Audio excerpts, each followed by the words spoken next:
خاوتي خواتاتي اهلا وسهلا مرحبا بكم يا جماعة الخير صباح الخير عليكم زول الفلاون والسلام عليكم. J'espère que vous allez bien, j'espère que vous vous portez bien. C'est un constat que je pense que vous allez partager avec moi parce que c'est un disque qui revient comme le tube de l'été. Un peu comme dans la musique, il y a toujours certaines chansons, certains tubes qui font le buzz et qui cartonnent mais qui durent qu'une année ou la deux. En Algérie, il y a certaines chansons, il y a certains tubes. Le disque n'est jamais rayé, il revient chaque année, on chante la même chanson, et ça devient un patrimoine classique. Bon, trêve de plaisanterie, on va pas parler de musique aujourd'hui, on va parler d'un discours dominant depuis l'arrivée de Abdelmajid Tebboune au pouvoir.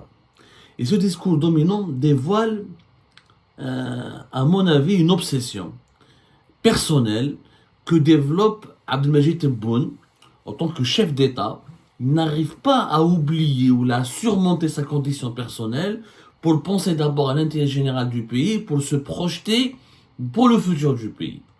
Abdelmajid Tebboune parle toujours et encore de ses problèmes personnels. Vous allez être d'accord avec moi. Depuis l'arrivée d'Abdelmajid Tebboune en décembre 2019, et depuis ses prises de parole en 2020, durant on va dire 5 ans, parce que là, il termine sa 5e année, durant ces 5 premières années, durant les 5 années de son premier mandat, allez voir toutes les interviews d'Abdelmajid Tebboune. C'est franchement un travail très intéressant, que d'ailleurs les spécialistes devraient faire. Les spécialistes sur les historiens, les spécialistes en relations politiques, ou les spécialistes en géopolitique, ou les spécialistes en linguistique, les analystes du discours politique. Comme le discours politique est une spécialité donc, qui est étudiée dans le cadre de plusieurs disciplines. Pas uniquement les sciences politiques, les sciences du langage, les sciences de la communication, le marketing politique, les relations internationales. C'est une spécialité très pointue et qui nous permet d'apprendre beaucoup de choses sur les pays et sur les séquences historiques de certains pays.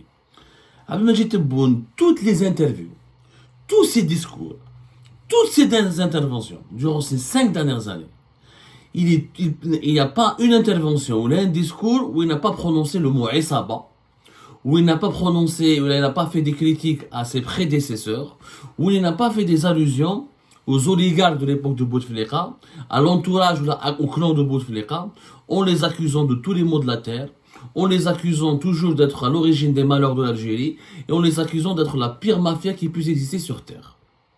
Tous ces discours de 2020 à 2024.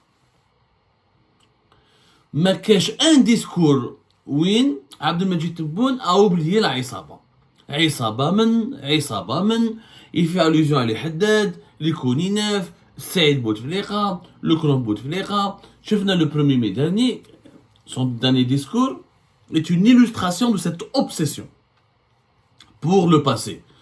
Une obsession pour le passé, pour la Isaba, pour le clan de Bouteflika, pour la déchéance, plus exactement, du clan Bouteflika. Il a fait un discours de presque 2 heures, 1h50 et quelques.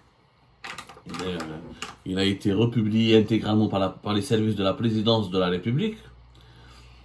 Plusieurs séquences de son discours, durant lequel il était censé dresser le bilan de son mandat, durant lequel il était censé défendre sa politique, durant lequel il était censé donner des informations sur ses ambitions personnelles, sur est-ce qu'il veut rester au pouvoir, est-ce qu'il y aura un deuxième mandat, il n'y aura pas un deuxième mandat, ou là où on en a comment les élections présidentielles vont se dérouler.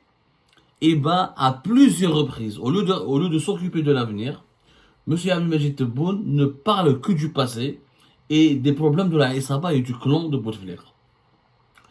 Pourquoi? Pour moi, l'explication, c'est un peu une explication, et tout le monde l'a compris. Abdelmajid Tebboune règle ses comptes.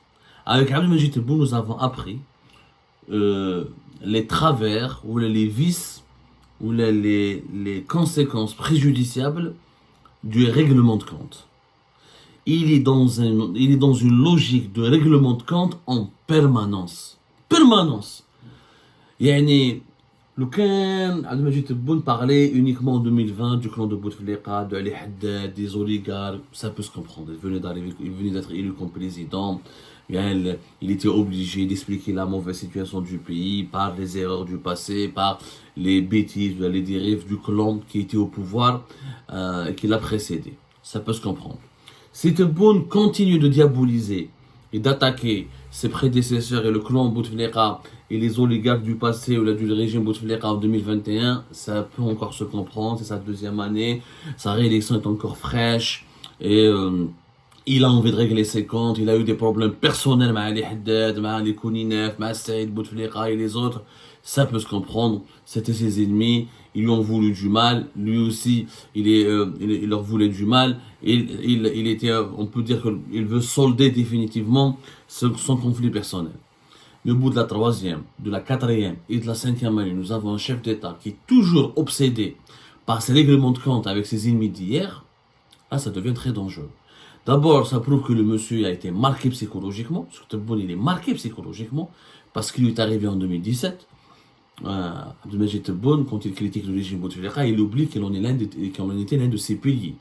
Abdelmajid Tebboune, encore une fois, n'est pas un opposant qui était exilé à l'époque de Bouteflika, ou là qui était en prison, ou là qui était mis à l'écart. Il était ministre parmi les ministres et chef d'un des départements les plus stratégiques du régime de Bouteflika, qui est le ministère de l'Habitat et de la Ville et de l'Urbanisme, de 2012 jusqu'à 2017. Il a été ensuite un premier ministre durant le court été de 2017. C'est pendant toute cette période, c'est pendant cette courte période où Abdelmajid Tebboune a été effectivement écrasé, humilié, méprisé, dégommé par Saïd Bouteflika et ses amis oligarques, notamment Ali Haddad, les Kouninef, les Tahkout, etc.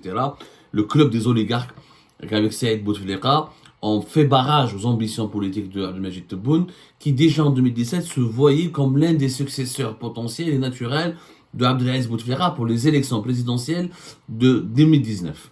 Mais comme Tebboune avait initié une politique très hostile contre Saïd Bouteflika et contre ses amis, et comme il avait voulu mater les oligarques, il voulait imposer déjà son pouvoir et une sorte de gouvernance avec une main de fer, et ses adversaires étaient beaucoup plus forts que lui, ils ont comploté contre lui, ils l'ont fait chuter.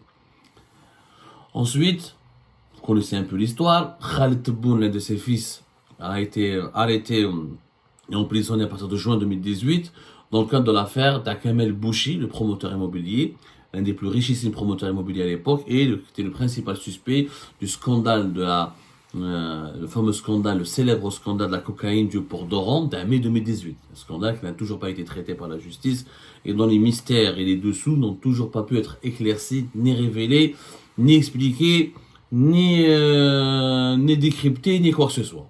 L'affaire de la cocaïne reste pour le moment une énigme. La justice algérienne, ça fait de longues années. La justice algérienne, elle a condamné tout le monde. Elle a traité tout le monde. Elle a traité toutes les affaires. Toutes les grosses affaires d'enrichissement des oligarques. Toutes les grosses affaires de corruption. Les affaires de détournement d'argent public. Les affaires de Saïd Bouteflika. Les affaires de trois anciens premiers ministres. Les généraux algériens, plusieurs généraux sont en prison. Toutes leurs affaires ont été élucidées, soi-disant. Mais l'affaire de la cocaïne du port d'Oran, elle est en suspens. C'est la seule affaire que la justice algérienne n'a jamais pu régler, n'a jamais pu élucider, n'a jamais pu traiter. Mais ça c'est un autre dossier, on en parlera plus tard. C'est pour vous dire que en Algérie, la justice, le temps de la justice, c'est un temps politique. Et qu'il y a une instrumentalisation politique des affaires judiciaires et qu'on s'occupe et on accorde la priorité d'abord aux affaires judiciaires qui ont une connotation politique ou qui ont des enjeux politiques. Donc, Abdelmajid Tebboune, son fils, a fait de la prison. De juin 2018 à février 2020, il a été acquitté dès qu'il est devenu président de la République. Clairement, il faut dire des choses. Si Abdelmajid Tebboune n'était pas désigné, n'était pas arrivé au palais présidentiel d'El Mouradia, Khaled Tebboune n'aurait jamais quitté la prison. Je le dis bien, Khaled Tebboune n'aurait jamais pu quitter la prison d'Al Harrach si son père n'avait pas acquis le pouvoir, n'avait pas conquis le palais présidentiel d'El Mouradia. Et c'est pour cette raison que Khaled Tebboune est sorti février 2020. La famille Tebboune ont été traumatisés par cet épisode. Ils ont été particulièrement traumatisés. La maman de Khaled Tebboune qui allait le voir en prison. Khaled Tebboune qui ne pouvait pas aller en prison pour voir son fils, parce que c'était humiliant pour lui à l'époque, quand un premier ministre ou l'annonce un premier ministre voit son fils en prison. Tebboune lui-même, il risquait la prison. Parce que Saïd Bouteflika, c'est vrai, je le confirme, on l'a raconté via le Part, et on va le raconter encore une fois. Tebboune a eu la vie sauve entre 2017 et 2019 de façon miraculeuse. Il a eu la vie sauve parce que Saïd Bouteflika, c'était en 2018, l'emprisonnement de Tebboune n'était qu'une question de temps. Ahmed Ouyahia les Selko. Ahmed Ouyahia, مع une autre personne, هما les Selko, ils lui ont épargné d'être emprisonné. Mais هذه نحكوها plus tard. Parce que Abdelmadjid Tebboune aujourd'hui, il règle ses comptes, mais il n'a jamais témoigné de la gratitude, ni de la reconnaissance à l'égard des personnes qui l'ont soutenu et qui lui ont permis de ne pas aller en prison, de ne pas rejoindre son fils en prison entre 2018 et 2019. Mais ça, c'est un autre épisode. Le problème aujourd'hui, restons concentrés sur cette thématique qui est une obsession. Là, c'est l'obsession personnelle d'Abdelmadjid Tebboune pour régler ses comptes. C'est dangereux quand un chef d'État n'arrive pas à surmonter ses traumatismes personnels, n'arrive pas à surmonter ses souffrances personnelles, il mélange entre le passé, le présent et le futur, et quand il continue à user de ses pouvoirs de président et sa fonction présidentielle pour régler ses comptes avec ses adversaires. C'est extrêmement dangereux. Parce que ça empêche que la justice soit libre et indépendante. Aujourd'hui, le Tebboune était, s'il y en avait un autre président, je vous assure que le traitement des affaires judiciaires, les principaux oligarques de l'époque de Bouteflika, les anciens premiers ministres, les ministres, les dirigeants de l'époque de Bouteflika, auraient été totalement différents. On aurait eu un traitement judiciaire beaucoup plus serein, beaucoup plus professionnel, beaucoup plus rigoureux, beaucoup plus transparent, beaucoup plus droit. Parce que Tebboune, clairement, il veut se venger. De 2020 à 2024, toutes ces interventions médiatiques, il maudit, il diabolise, il insulte, il accuse, il caricature, il responsabilise. Il est dans une diatribe permanente contre ses anciens ennemis. Les affaires judiciaires qui impliquent ses adversaires du passé, c'est lui-même qui les gère. Le ministre de la Justice, les principaux responsables et le ministre lui-même de la Justice, les ministres de la Justice qu'a connu Tebboune depuis qu'il était président, se déplaçaient régulièrement jusqu'au palais présidentiel d'El Mouradia pour faire des réunions, des séances de travail avec ses conseillers les plus influents, notamment Boualem, qui était le conseiller chargé des affaires juridiques et judiciaires, ou des séances de travail avec Abdelmadjid Tebboune en personne, qui lui-même demandait des comptes rendus détaillés sur les poursuites judiciaires, sur les charges qu'il fallait formuler, les chefs d'inculpation qu'il fallait préparer, formuler, à l'encontre de ses adversaires politiques du passé, qui ont été déchus. Notamment Ali Haddad, les frères Koninef, Saïd Bouteflika, Sellel, Bedoui, Ouyahia, les dirigeants du clan Bouteflika. C'était lui-même qui supervisait personnellement les dossiers, les préparatifs des dossiers des poursuites judiciaires, les préparatifs de l'élaboration des chefs d'inculpation, les préparatifs de l'instruction judiciaire. Il suivait personnellement ces dossiers-là. Pourquoi? Parce qu'il voulait assouvir un sentiment, un désir de vengeance personnelle. Et ce qui est dangereux, ça peut se comprendre. Pour quelqu'un, il dit que j'ai souffert, ils m'ont mis mon fils en prison, il veut se venger. C'est humain et c'est compréhensible. Sauf que quand tu es un chef d'État, tu n'es pas un humain comme les autres. Quand tu es un président de la République, tu n'es pas un homme comme les autres. Quand tu es un président de la République, tu dois être un homme exceptionnel. Et l'homme exceptionnel, c'est quelqu'un qui d'abord pense à l'intérêt de son peuple et de son pays avant de penser à son désir de vengeance personnelle. Un homme exceptionnel, c'est quelqu'un qui se dit « Ok, j'ai souffert pendant le passé, j'ai pris ma revanche pour Abdelmadjid Tebboune. » Ce qui n'est pas compréhensible, c'est pourquoi il parle encore de Saïd Bouteflika, de la Isaba, de Ali Haddad. Il a pris sa revanche. Alors qu'il est président de la République, ya Mohamed. Il Saïd Tebboune, il est رئيس الدولة. رئيس الجمهورية, يعني ta revanche elle a été prise. حبوا يدخلوك الحبس في 2018, كسروك في 2017, ou grâce à l'histoire, grâce à un concours de circonstances historiques totalement exceptionnelles, tu as pris ta revanche. Donc la revanche d'Abdelmadjid Tebboune, elle est complètement prise. Eux, ils sont en prison, toi, tu es au pouvoir. Mais pourquoi continuer à en parler? Pourquoi s'acharner encore? C'est parce qu'il a de la haine dans le cœur. تبون il a de la haine, يكرههم سعيد بوتفليقة وعلي حداد يكرههم. Il a envie, franchement, s'il pouvait les exécuter, il l'aurait fait. S'il pouvait les condamner à mort, il l'aurait fait. S'il pouvait appliquer la peine de mort, c'est-à-dire qu'il pouvait les exécuter en pleine place publique, il l'aurait fait. Parce qu'il a envie toujours d'assouvir cette vengeance personnelle qui n'a pas été assouvie. Normalement, un homme normal, il a pris sa revanche, il est devenu président de la République. Comment ils ont été déchus, ils ont perdu.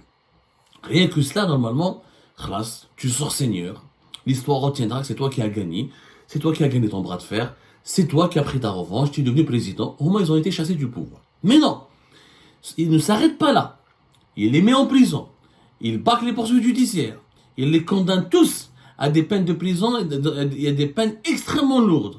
Et ensuite, il les dispatche à travers tout le pays. Saïd Bouteflika بعثوا البيض، واحد اللي حداد بعثوا الباتنة، واحد طحكوت الخنشلة، واحد ويحيى بعثوا البشار. يعني il a tout fait pour les faire souffrir.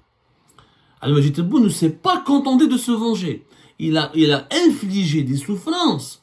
Ahmed Yahya, il est très gravement malade. Sellel, il est gravement malade. Il y a même des rumeurs sur une possible qu'il pourrait même, il serait plus proche de la mort que de la vie. Saïd Bouteflika est aussi gravement malade. Une maladie.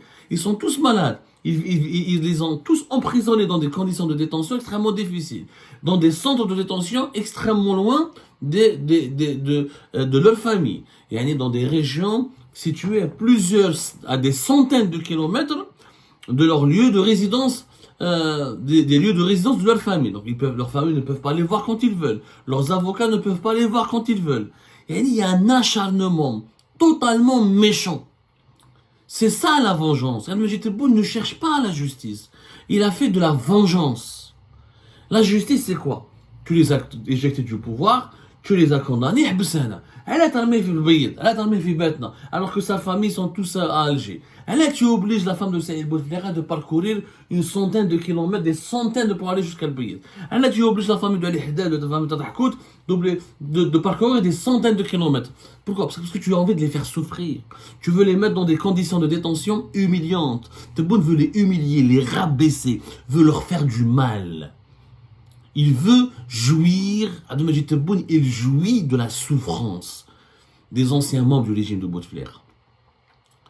Et 5 ans plus tard, même le 1er mai 2024, où il est censé préparer son éventuel deuxième mandat, où il est censé défendre son bilan, parler de sa politique, de ses ambitions, de ses objectifs pour l'avenir, il continue de parler du passé. Du point de vue strictement personnel, parce qu'aujourd'hui, il n'y a aucune logique. La situation dans l'Algérie s'explique par les décisions de Bouteflika. C'est complètement faux. Aucun économiste, aucun expert des finances publiques, ou là, aucun psychologue, ou là, aucun sociologue, ou là, aucun homme, personne, aucun esprit scientifique ne peut aujourd'hui dire que l'Algérie d'aujourd'hui va mal à cause des décisions d'hier. Parce que tu as eu 5 ans au pouvoir, et si l'Algérie aujourd'hui va mal, c'est à cause des 5 années de gouvernance de Tebboune. Au contraire, nous avons bien vu que certaines infrastructures, que certains indicateurs financiers et économiques, que certains indicateurs politiques sont au vert en Algérie parce qu'il y a eu un travail important qui a été mené et positif durant les 20 ans de règne du régime de Bouteflika. Mais Tebboune, non. Tebboune, il est obsédé encore une fois que par une chose. Se venger, humilier en permanence, blesser, faire du mal et rabaisser en permanence ses anciens adversaires. Il le fait en public. Il pense que les Algériens et les Algériens n'ont pas compris cela. C'est dangereux. C'est extrêmement dangereux. D'abord, quand on est âgé de 79 ans et 80 ans, on est censé faire preuve de sagesse. Et que, encore une fois, Tebboune a tout gagné. Avec président de la République, tu pourrais même faire un deuxième mandat. Il faut tourner la page. Il faut tourner définitivement la page. Mais quand on est un homme sage et un homme fort, on pense ses blessures et on avance. Et on progresse. Et on se bat pour l'avenir. Mais si on reste coincé, on se noie toujours dans les blessures de son passé, c'est qu'on est un homme qui n'est pas sage. Et c'est ça le problème de l'Algérie d'aujourd'hui.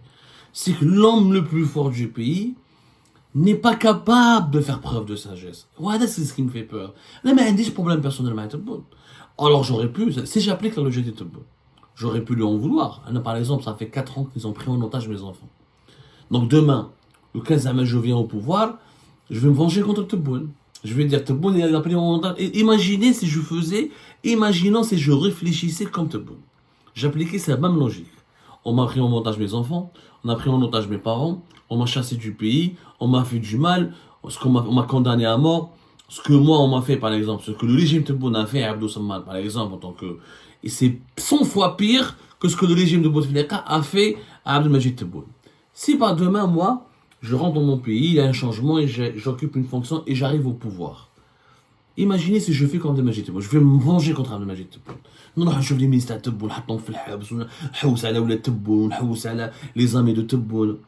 Mais c'est à chaque fois qu'un Algérien arrive au pouvoir, il consacre plus de temps à ses vengeances personnelles qu'aux efforts que nécessite le redressement et le développement du pays, on ne va jamais s'en sortir. L'Algérie sera toujours dans une impasse. Et elle restera toujours un pays, elle sera toujours condamnée de rester un pays sous-développé. Et elle ne va jamais s'en remettre de ces problèmes de sous-développement. Parce que si on est tous aveuglés par nos vengeances personnelles, nous sommes dans une guerre civile. أنا داولي ولادي واحد داولو حقه واحد داولو مرته واحد داولو خوه واحد il n'y a pas un Algérien qui ne تحقرش. La حقرة elle est consubstantielle à l'algérianité. Il n'y a pas un Algérien qui عايش في الجزائر وما تحقرش. Et je suis bien placé pour le savoir. Est-ce que moi par exemple, regardez, j'ai la moitié de l'âge de Tebboune. J'aurais pu parler jour et nuit de l'histoire de mes enfants. J'aurais pu parler jour et nuit de l'histoire de mes parents. Ce qu'ils m'ont fait, يعني ممكن نحكي لكم quelques détails privés, والله يا جماعة تحكم الباكيت على المشوار بدها تبكي. Est-ce que j'en ai fait une obsession? J'ai continué à travailler chez Algérie Part, on a développé, je suis resté le plus professionnel possible, j'ai essayé de rester le plus objectif possible dans mon travail de journaliste, de développer les enquêtes, de chercher toujours une information fiable et de qualité en surmontant mes blessures personnelles. Parce que je me dis que l'intérêt général de mon pays prime d'abord sur mon intérêt personnel, sur mes souffrances personnelles, sur mes douleurs psychologiques, sur mes angoisses personnelles. L'Algérie d'abord, moi ensuite. C'est ça, quelqu'un qui pense à l'intérêt général. Mais, je vois Abdelmajid Tebboune chef d'État, mais il y a 5 ans, dans la vengeance, dans la vengeance, dans la vengeance. On en a la haine bien. Quand un homme n'est pas capable, encore une fois, de dépasser ses traumatismes personnels et ses problèmes personnels et quand il est toujours en quête de vengeance, parce qu'il y a une différence entre la vengeance et la justice. La justice, elle a un temps. Ils ont été arrêtés, ils ont été emprisonnés, ils ont été chassés du pouvoir. Je tourne la page. La justice a été rendue. Mais la vengeance, c'est autre chose. La vengeance, c'est une quête permanente de comment infliger des souffrances en permanence à mes adversaires. Même quand mes adversaires vont mourir, ou là ils sont en disgrâce, comment je vais m'acharner contre eux encore et encore et encore et encore et encore, juste parce que je veux transférer, je veux la méchanceté, qui défoule toute cette méchanceté qui est en moi et que j'éprouve à leur égard. Et ça c'est dangereux, ça relève de déséquilibre psychologique. Je suis pas en train de traiter Abdelmajid Tebboune de fou. Je dis juste qu'il est aveuglé par ses vengeances personnelles, qu'il est victime de cet aveuglement. Et que cet aveuglement l'empêche d'être un bon président. Il l'empêchera toujours d'être un bon président. Parce un vrai bon président, il dépasse ses traumatismes personnels. Il ne laisse pas se guider, il ne se laisse pas manipuler par son désir de vengeance personnelle. Il pense d'abord à l'intérêt général de son pays. Un vrai bon président, comme un vrai bon patriote, comme un vrai bon citoyen, c'est celui qui peut se sacrifier pour l'intérêt général de son pays, de sa communauté. Et au nom de ce sacrifice, il doit être prêt à supporter ou là, à tolérer ou à subir certaines souffrances personnelles. Rabbi Jib el Khair. Et que Dieu protège l'Algérie et les Algériens.